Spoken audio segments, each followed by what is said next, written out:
Chairman Johnson and Ranking Member Shaheen and Senator Menendez for holding the hearing today. And as you say, we got some vitally important roles to be filled, and one is Ireland. Along with my colleague, Senator Brown, it's my honor to introduce Ed Crawford as the nominee to serve as ambassador to Ireland.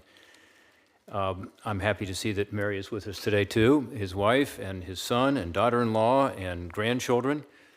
I know Ed from his business work and civic participation from many years of interacting with him, but when I really got to know him well was in 2014 when I was asked to introduce him at a Mayo Society event. Every year they choose a person of the year, and it's always somebody from the County Mayo. In this case, they made a slight exception because of Ed Crawford's incredible commitment to Ireland, and that was special. And at that event, which was well attended by the Irish American community in Cleveland, I had the honor of co-introducing Ed Crawford along with a young man named Colin, who is his grandson, who is with us today.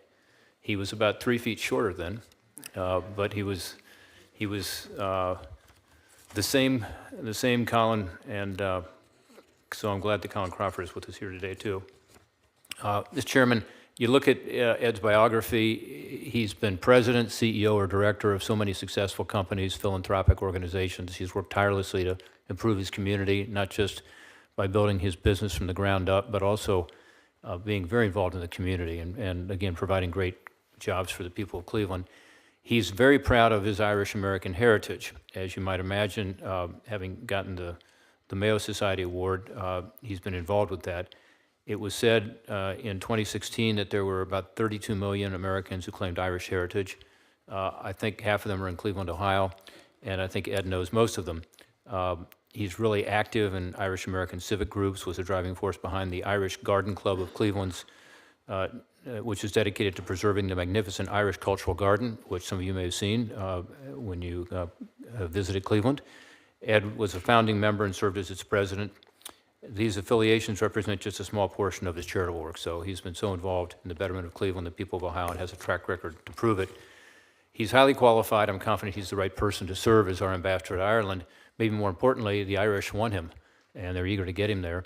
In addition to his deep love of the country, he's got a keen business background. I think that'll be helpful in maintaining and deepening our economic relationships with Ireland in what could be some challenging times ahead. Brexit or no Brexit, it's going to be challenging, but if there is Brexit, Ireland will play a bigger and bigger role for the United States in so many respects, including in our economic relationship with Europe.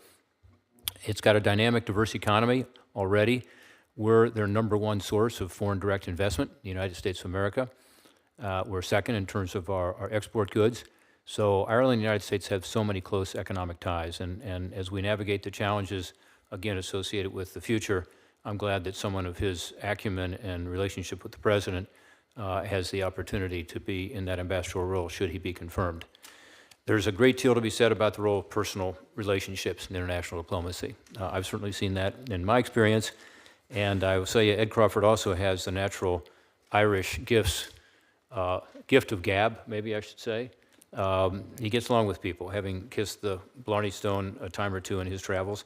He'll be instantly respected by the Irish, both for his background and intellect, but also his love of the country and embracing the Irish as he does. So again, I urge my colleagues to support this nomination here in the committee and on the Senate floor, and I'm pleased that he is willing to step up and serve his country.